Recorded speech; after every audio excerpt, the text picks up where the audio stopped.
Hace poco me topé con este artículo en The Dark Place que viene a exponer hasta qué punto ciertos llamados tolkienistas son capaces de tergiversar la obra de Tolkien con el fin de defender los anillos de poder. Pero atención, que esto no se trata de rajar por rajar, sino de aprender cositas interesantes, porque aquí hay mandanga más allá de lo que nos cuenta el artículo.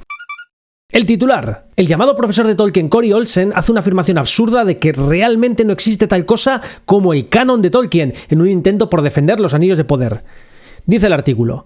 Corey Olsen, quien se ha autodenominado el profesor de Tolkien, hizo recientemente una afirmación absurda al decir que realmente no existe tal cosa como el canon de Tolkien, mientras defendía la serie de los Anillos de Poder. En un clip subido a la cuenta oficial de los Anillos de Poder de Prime en X, Corey Olsen afirma: "Lo primero que hay que especificar es que realmente no existe tal cosa como el canon de Tolkien. Las ideas de Tolkien estaban siempre en evolución". Irónicamente, a continuación cita el texto del Señor de los Anillos. En el texto del Señor de los Anillos se nos dice que Gandalf, junto con los otros magos, llegó alrededor del año 1000 de la Tercera Edad, y en sus últimos años Tolkien estaba jugando con la idea de que tal vez Gandalf llegara antes, quizá algunos de los magos llegaran en la Segunda Edad y participaran en las guerras de los Anillos de Poder. La afirmación de Olsen es completamente absurda en sí misma, la hace aún más absurda al citar inmediatamente el canon. De hecho, en el ensayo de Tolkien sobre los cuentos de hadas, él deja claro que uno se convierte en un subcreador exitoso al adherirse al canon de la historia. Tolkien explicó: "Lo que realmente sucede es que el creador de la historia demuestra ser un subcreador exitoso, crea un mundo secundario en el que tu mente puede entrar. Dentro de él, lo que relata es verdadero. Está en concordancia con las leyes de ese mundo, por lo tanto lo crees mientras estás, por así decirlo, dentro. En el momento en el que surge la incredulidad, el hechizo se rompe, la magia, o más bien el arte, ha fallado. Entonces te encuentras de nuevo en el mundo primario, mirando desde afuera el pequeño mundo secundario abortado", continuó. Si te ves obligado por amabilidad o circunstancias a quedarte, entonces la incredulidad debe ser suspendida o sofocada. De lo contrario, escuchar y mirar se volvería intolerable. Pero esta suspensión de la incredulidad es un sustituto de lo genuino, un subterfugio que usamos cuando condescendemos a juegos o fingimientos, o cuando intentamos, más o menos voluntariamente, encontrar alguna virtud en la obra de un arte que para nosotros ha fallado.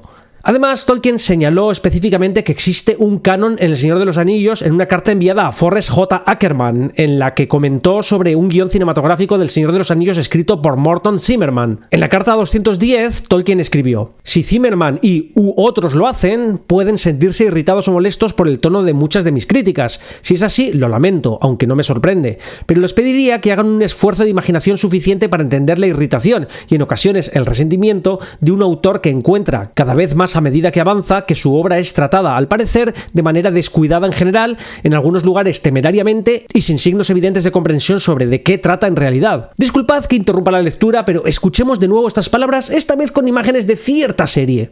Entender la irritación y el resentimiento de un autor que encuentra que su obra es tratada, al parecer, de manera descuidada en general, en algunos casos temerariamente y sin signos evidentes de comprensión sobre de qué trata en realidad. Bueno, sigamos. A continuación, Tolkien declaró: "Los cánones del arte narrativo en cualquier medida no pueden ser completamente diferentes, y el fracaso de las películas deficientes suele radicar precisamente en la exageración y en la intrusión de elementos injustificados debido a no percibir dónde se encuentra el núcleo del original". Y a partir de ahí, Tolkien ridiculiza el guión y sus desviaciones de su canon.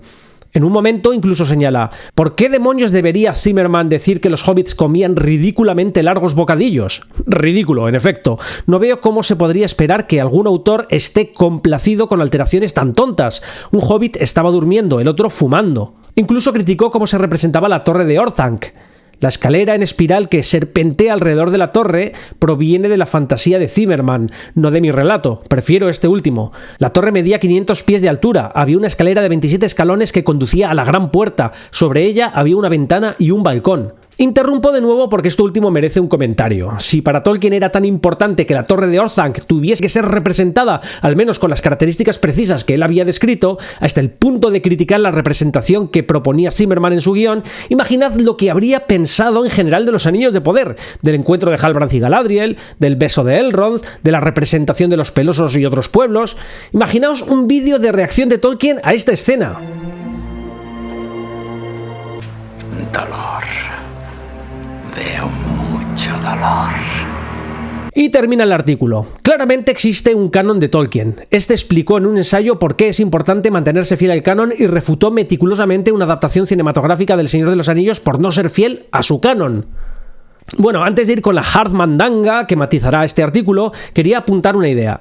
Imaginemos que Tolkien nunca hubiese hablado de ningún canon asociado a su obra, ni que hubiese criticado amargamente las libertades que algunos cineastas se querían tomar en sus adaptaciones. Imaginemos además que aceptásemos la afirmación de Corey Olsen de que no se podría hablar estrictamente de un canon de Tolkien porque su obra estaba en continua evolución.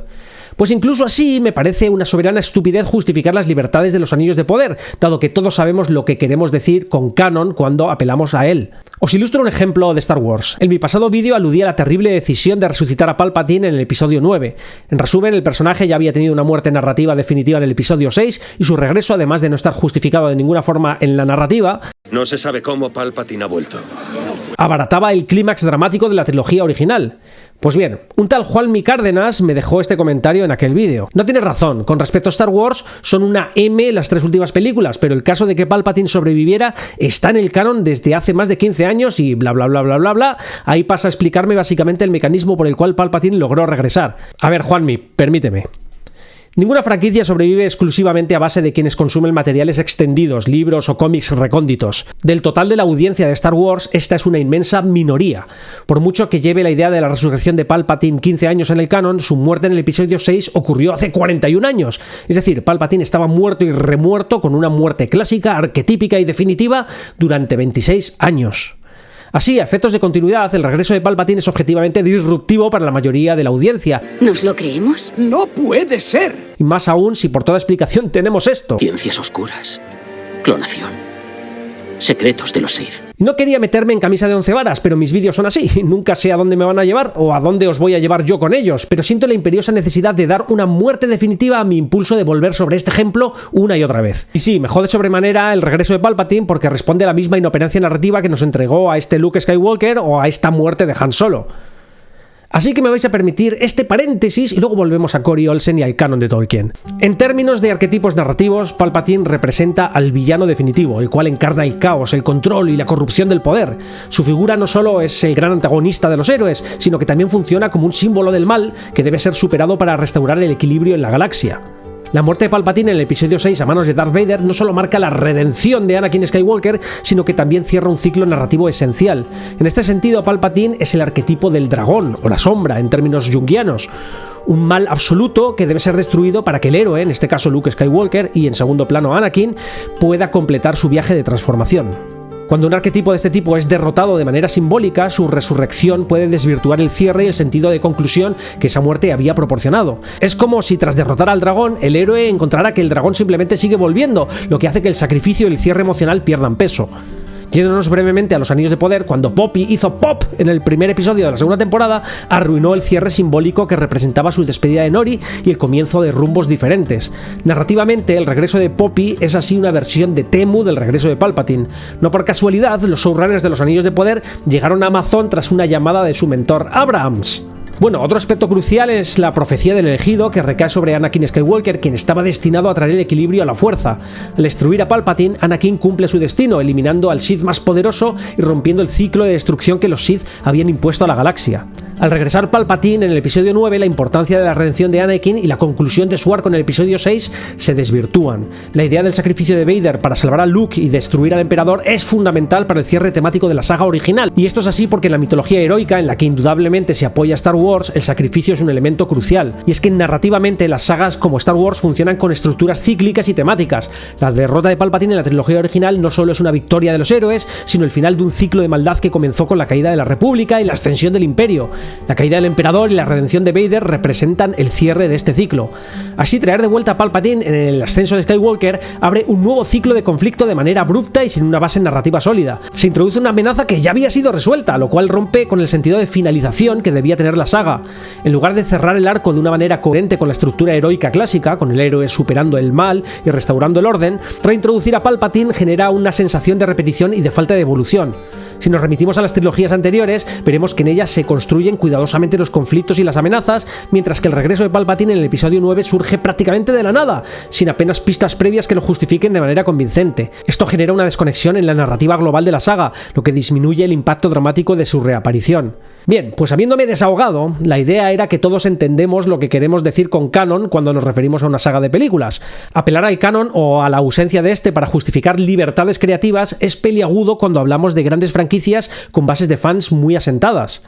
Cory Olsen dice que en el texto del Señor de los Anillos se nos dice que Gandalf con los otros magos llegó alrededor del año 1000 de la Tercera Edad, y en sus últimos años jugaba con la idea de que tal vez Gandalf llegara antes, tal vez algunos de los magos llegaran en la Segunda Edad y participaran en las guerras de los Anillos de Poder. Con esta afirmación pretende seriamente que la audiencia compre esta idea. Lo que dice, en palabras más directas, es que, a pesar de que Tolkien estableció en su obra cumbre que los magos llegaron a la Tierra Media en la Tercera Edad, el hecho de que en alguna remota misiva o anotación al final de su vida que habrán leído 4 académicos jugase con la idea de anticipar la llegada de algunos de los Istari es suficiente justificación para que la gente que conoce la obra de Tolkien de manera general tenga que comprar que es legítimo que Gandalf llegue en pelotas en un meteorito en plena Segunda Edad.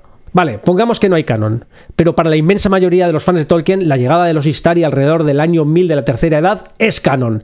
¿Y dónde queda entonces la cantinela esa del back to the books, back to the books, back to the books? So, we always go back to the books again and again and again and again. And so, it's always a question of finding the gems that Tolkien gave us and then figuring out how to connect the pieces of the story he left untold. And do that in as Tolkienian a fashion as possible. So that's what we're always aiming to do. Sí, claro. Os dije antes que el tema este de Cory Olsen diciendo que no existe un canon de Tolkien iba mucho más allá.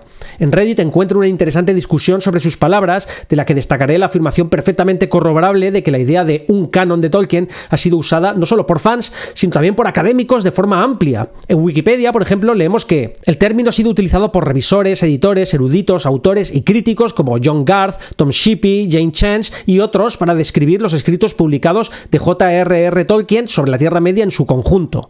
Ante esta evidencia, un participante en el hilo de Reddit lo expresa de forma muy graciosa. Es canon y punto. Negarlo es como el equivalente ficticio de ser un terraplanista. En realidad, Tolkien era muy consciente de las contradicciones y agujeros en su legendarium, pero los veía como parte natural de su proyecto mitológico. Inspirado en las mitologías antiguas que contienen múltiples versiones de los mismos relatos, Tolkien concebía sus historias como un corpus vivo y en evolución. A través de diferentes versiones de historias y personajes, como se ve en las últimas redacciones del Silmarillion, creó capas de variación y reinterpretación, algo que imita la evolución de mitos tradicionales. Este enfoque se refleja en la serie de libros editados por su hijo Christopher Tolkien, como La historia de la Tierra Media, en la que se documenta cómo Tolkien exploró y reelaboró detalles y elementos de su mundo a lo largo de su vida, nunca dándolos a todos por completamente cerrados o definitivos. Wayne Hammond, estudioso de Tolkien, sugiere que este se sintió impulsado a descubrir su propia mitología constantemente, lo cual lo llevó a variaciones y contradicciones internas que finalmente se convirtieron en una característica intencionada del mundo de Arda. Y permitidme subrayarlo de una característica intencionada del mundo de Arda. A algunos, entonces, no se os escapará el contraste de esta perspectiva con la meticulosidad exhibida en aspectos específicos de su obra. Como filólogo y académico de lenguas antiguas, Tolkien ponía un énfasis extraordinario en la coherencia interna de los idiomas, culturas y geografías que creaba, aspectos claramente maltratados en los Anillos de Poder. Tolkien diseñaba mapas detallados, desarrollaba genealogías extensas de sus personajes y hasta establecía descripciones precisas de sus características étnicas, la geografía o la arquitectura, como la altura de la torre de Orthanc y el número exacto de sus escalones, con una precisión que rayaba en lo obsesivo. Esta minuciosidad también se evidencia, como vimos antes, en su rigidez con respecto a las adaptaciones, dado que para él cualquier modificación podía romper la coherencia de su mundo. Sí, como vimos en el ejemplo de la torre de Orthanc, no aprobaba las interpretaciones libres de elementos, digamos, irrelevantes, como su altura específica o la cantidad de escalones, cuanto menos aprobaría las interpretaciones libres de elementos importantes, de hecho muy importantes, como las que se toman los Anillos de Poder. Sin embargo, en cuanto a los relatos y su consistencia interna, Tolkien veía su mundo como un mito, por lo que se permitía variaciones y reescrituras de historias, inspirado por los mitos celtas y nórdicos, en los cuales es común encontrar versiones divergentes de los mismos relatos. Tolkien permitía que sus textos evolucionaran e incluso se contradijeran a lo largo de diferentes escritos. Es decir, no le molestaban particularmente ciertas indefiniciones o contradicciones porque en su mente también las leyendas del mundo real son contadas y reinterpretadas con el paso del tiempo, y este principio narrativo justificaba la presencia de múltiples versiones. Así, Tolkien mantenía un equilibrio entre la precisión extrema en los detalles de su universo y una cierta flexibilidad que permitía el crecimiento y la reinterpretación de sus historias, tratando a su legendarium como algo más cercano a un mito que a una novela cerrada. Esto no solo ayudó a dar profundidad a su obra, sino que la convirtió en un reflejo complejo de las mitologías que tanto admiraba. Volveremos enseguida sobre cómo concebía esta flexibilidad en el contexto de las adaptaciones de su obra, pero antes continuemos con el hilo de Reddit. El autor del hilo, un tal Tar Elenion, comienza citando esta parte de las declaraciones de Olsen. That same passage where he talks about his different names, he says, "To the east I go not." When we look at that quote in context, he's talking to a dude from Gondor, and the people of Gondor, they call Mordor the east. He meant, don't expect me to go throw down with, the Dark Lord at the gates of Barad-dûr. Bueno, pues resulta, y aquí os cuento yo a mi manera el post de este Tar Elenion, que en ese mismo pasaje, el tipo de Gondor que mencionan resulta ser Faramir, relatando a Frodo y Sam lo que Gandalf le dijo en el capítulo Una ventana al oeste de las dos torres. Mithrandir lo llamaban a la manera élfica, dijo Faramir, y él estaba satisfecho. Muchos son mis nombres en numerosos países, decía. Mithrandir entre los elfos, Zarkun para los enanos, Olorin era en mi juventud en el oeste que nadie recuerda, Incanus en el sur, Gandalf en el norte, al este nunca voy. El autodenominado profesor de Tolkien afirma con esto de al este nunca voy que esto significa que Gandalf no iría nunca a Mordor a combatir personalmente a Sauron. Pero como veremos, esto es una interpretación falsa orientada a justificar la idea de plantar a Gandalf en Rhûn en los Anillos de Poder. Pero veamos qué tiene que decir otro profesor al respecto. Y ese profesor no es otro que el mismísimo profesor J.R.R. Tolkien, quien en una nota que Christopher Tolkien fecha en antes de la publicación de la segunda edición del Señor de los Anillos de 1966, dice que la fecha de la llegada de Gandalf es incierta. Vino más allá del mar, aparentemente aproximadamente al mismo tiempo que se notaron los primeros signos del resurgimiento de la sombra, la reaparición y expansión de las fuerzas malignas. Sin embargo, apenas se le menciona en los anales o registros durante el segundo milenio de la Tercera Edad. Probablemente vagó mucho tiempo, en diversas formas, sin realizar hazañas ni participar en eventos, sino explorando los corazones de los elfos y hombres que habían sido, y aún podían esperarse ser, contrarios a Sauron. Su propia declaración, o una versión de ella, de cualquier manera no completamente comprendida, se conserva, que su nombre en su juventud era Olorin en el oeste, pero que los elfos lo llamaban Mithrandir, el gris peregrino. Zarkun por los enanos, se dice que significa hombre del bastón. Incanus en el sur y Gandalf en el norte, pero al este no voy. Es muy incierto lo que se quiso decir con en el sur. Gandalf rechazaba haber visitado el este, pero en realidad parece haber limitado sus viajes y protección a las tierras occidentales, habitadas por elfos y pueblos en general hostiles a Sauron. En cualquier caso, parece poco probable que haya viajado o permanecido lo suficiente en Harad o en el Harad lejano como para haber adquirido allí un nombre especial en cualquiera de los idiomas extraños de esas regiones poco conocidas. Muchas gracias, grande elfo. Adiós, grande elfo. Gandalf. Así es como van a llamarme, ¿verdad? Así, el profesor Tolkien, en contra de lo que dice Corey Olsen, escribe que el significado de al este no voy es literal. Gandalf no fue a Rhûn. Lo cual parece poner en evidencia que Olsen está manipulando torticeramente el Legendarium para lavarle la cara, a la que además es una de las peores líneas narrativas de los Anillos de Poder. Y el tipo que abrió el hilo termina con esta reflexión. ¿Quieres ser fiel a lo que crees que Tolkien imaginaba o quieres ser fiel a lo que Tolkien dijo sobre el mundo? En la primera respuesta en este hilo, un participante dice que Olsen simplemente es parte de la campaña de marketing de la serie, dado que su afirmación de que no hay tal cosa como un canon es demasiado conveniente, una carta blanca para hacer lo que quieran. Estos profesores mercenarios encontrarán cualquier excusa para tergiversar el Legendarium, en plan, el este no es realmente el este sino Mordor, pero si no encuentran excusas, qué conveniente, resulta que ahora no existe tal cosa como un canon de Tolkien. Sí, ahora. Un tal Quiescam replica que Olsen tiene razón en cuanto a esa declaración y que por eso los académicos prefieren el término Legendarium, aunque, añade, incurre en un mal uso de la idea para legitimar lo que sea que hagan los Anillos de Poder. A ello, el autor del post replica citando de memoria un mensaje que Carl Franklin Hostetter, otro académico de Tolkien y especialista en computación de la NASA, toma ya, dejó en un chat en vivo de una emisión precisamente de Corey Olsen, que básicamente reduce la cuestión a su mínima expresión, alineándose precisamente con lo que cualquier hijo de vecino entiende por canon de Tolkien. Dice Hostetter: lo que Tolkien escribió es canon, lo que Tolkien no escribió no es canon. Punto. Así, las palabras de Olsen parecen aprovecharse de cierta interpretación semántica del término canon, ignorando seguramente a propósito que Tolkien, cambiando algo de su propio mundo, sigue siendo Tolkien. El tal Quiescam apunta que mucha gente en los fandom modernos se refieren al canon como el relato interna y narrativamente consistente, sugiriendo que solo hay una única verdadera versión de la historia, por oposición a la definición más amplia de canon de Hostetter y otros. Así, continúa el post de Quiescam, la definición de canon ortodoxa y cerrada resulta bastante poco útil para lidiar con textos como historia de la Tierra Media y apreciar la evolución del Legendarium. Pero el uso que hace Olsen de la idea de que no hay un canon para legitimar con ello decisiones en los Anillos de Poder resulta bastante vil y canalla. ¿Por qué no aceptar pensar honestamente que se han tomado libertades que contradicen a Tolkien y defender esas decisiones? Kwieskan termina diciendo que esto es como esa gente que menciona sin cesar la cita esa de otras manos y mentes mientras ignoran los muchos elementos centrales que los Anillos de Poder caracteriza erróneamente. Aquí este tal Kwieskan se está refiriendo a las palabras de Tolkien en su carta a Milton Waldman en 1951. Yo trazaría algunos de los grandes relatos en su totalidad y dejaría muchos solo colocados en esquema y esbozados. Los ciclos deberían estar unidos en un todo majestuoso, pero dejando espacio para otras mentes y manos que manejen la pintura, la música y el teatro. En estas palabras también se apoyan los showrunners de los Anillos de Poder para ejecutar su fechoría. Así se justificaba J.D. Payne en una entrevista concedida a la revista Empire. Dice Payne: en sus cartas, sobre todo en una dirigida a su editor, Tolkien hablaba de su deseo de crear para la posteridad una mitología que diera espacio para otras mentes y manos que manejaran las herramientas de la pintura, la música y el teatro. Estamos haciendo lo que Tolkien quería. Mientras sintiéramos que cada invención nuestra era fiel a su esencia, sabíamos que íbamos por el buen camino. Bueno, aquí Payne también está interpretando a conveniencia la cita de Tolkien, dado que, si bien este expresaba un antiguo anhelo de su juventud, imaginar un cuerpo mitológico para Inglaterra y que otros pudieran contribuir a él, también era cuidadoso en cuanto a preservar la coherencia interna y los temas centrales de su obra, mostrándose reacio cuando las interpretaciones parecían contradecir sus intenciones originales.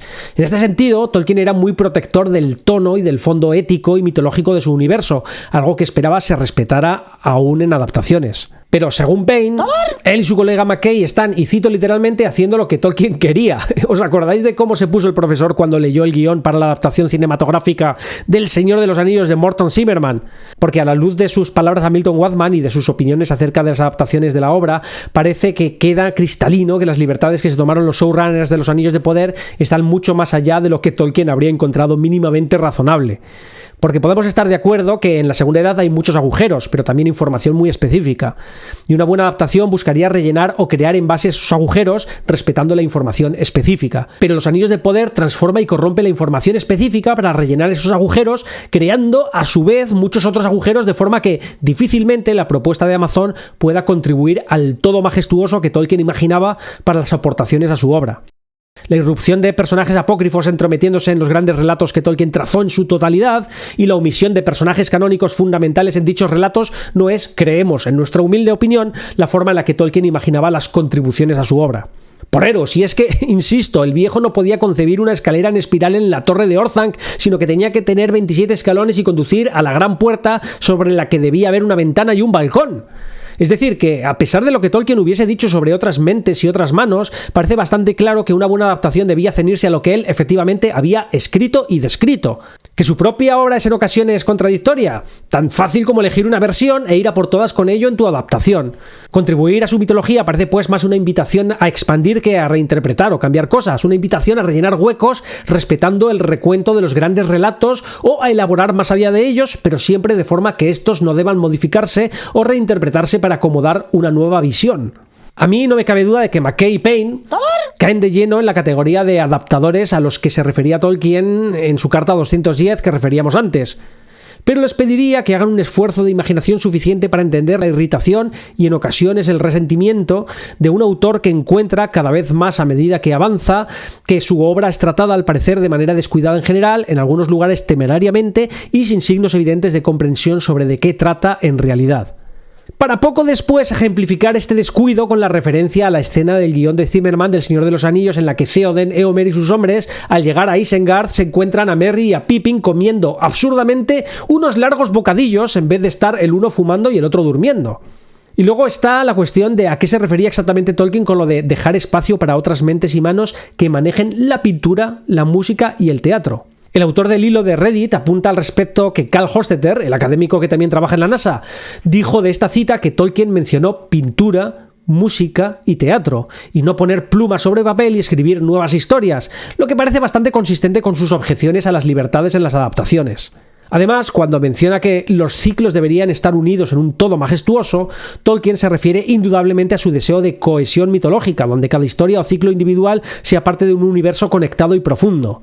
¿De qué manera contribuye a ello los Anillos de Poder, si no es despedazando la coherencia al alterar dramáticamente las líneas principales, poniendo citas imposibles en bocas de sus personajes, inventando personajes que no contribuyen a la esencia mitológica, eliminando o omitiendo a muchos que sí, o comprimiendo el tiempo de forma absurda? ¿De qué manera se atiende a ese anhelo si haces decir a personajes cosas que volverían a repetir verbatim siglos o milenios después? Come tierra. Cava hondo. Bebe agua. Bueno, para finalizar, ¿de dónde saca Olsen eso de que Tolkien jugó con la idea de que Gandalf hubiese llegado en la Segunda Edad a la Tierra Media? Pues parece ser que se acoge a un fragmento de los pueblos de la Tierra Media dedicado a Glorfindel, donde se lee que, después de su muerte y reencarnación en su propio cuerpo, Glorfindel durante largos años permaneció en Valinor, en reunión con los Eldar, que no se habían revelado, y en compañía de los Maiar, es decir, de Gandalf y compañía. A estos se había vuelto casi igual, pues aunque era un ser encarnado, para quien un cuerpo físico no hecho ni escogido por él mismo era necesario, su poder espiritual había sido enormemente incrementado por su autosacrificio. En algún momento, probablemente al inicio de su estancia en Valinor, se volvió seguidor y amigo de Olorin, es decir, Gandalf, quien, como se dice en el Silmarillion, tenía un especial amor y preocupación por los hijos de Eru. Es probable que Olorin, como era posible para uno de los Maiar, ya hubiese visitado la Tierra Media y se hubiera familiarizado no solo con los elfos Sindar y otros habitantes en regiones más profundas de la Tierra Media, sino también con los hombres, aunque nada se ha dicho aún sobre esto. Y esto es todo. Los showrunners de los Anillos de Poder entendieron que este fragmento indicaba claramente que Gandalf llegó en pelotas en un meteorito en la Segunda Edad y viajó al este, a donde se supone que nunca viajó, para obtener su nombre a partir de un juego de palabras estilo Hodor, pero de Temu. A ver, este pasaje de los pueblos de la Tierra Media sugiere que mientras Glorfindel permanecía en Valinor tras su muerte y reencarnación, tuvo una relación de amistad y aprendizaje con Gandalf. Aunque Gandalf aún no había sido enviado formalmente a la Tierra Media como Istari, el texto menciona la posibilidad de que ya hubiera visitado la Tierra Media durante la Primera o la Segunda Edad, lo que sería consistente con su papel como Maia. La posibilidad de estas visitas anteriores implica que Gandalf, como Maia, tenía libertad para moverse por la Tierra Media y relacionarse con elfos y humanos antes de asumir su misión como Istari en la Tercera Edad.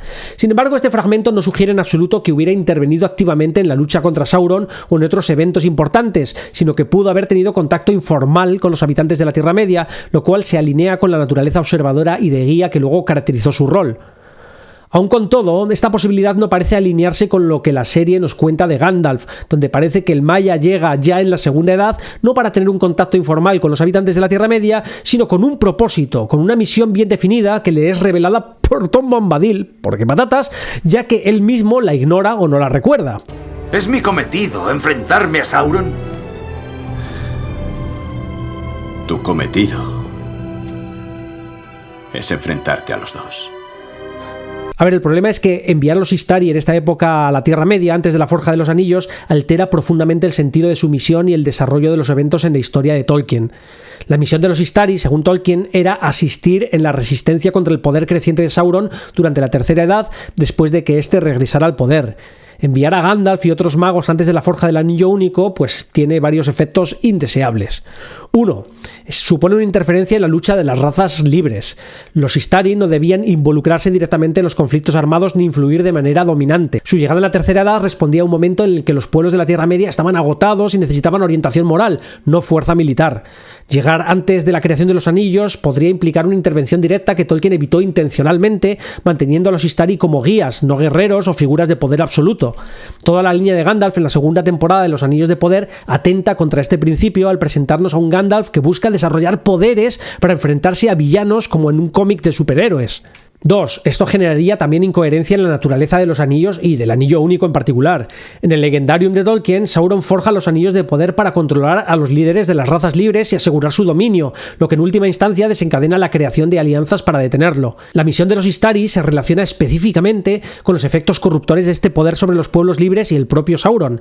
Su llegada antes de estos eventos reduce la importancia de los anillos como catalizadores de la narrativa y distorsiona el significado del anillo único. Por estas razones, Tolkien probablemente se habría opuesto a cambios que pusieran a los Istari en una época anterior a la llegada prevista, ya que esto no solo altera la lógica narrativa, sino también el ethos de la intervención moderada que caracterizaba a estos personajes.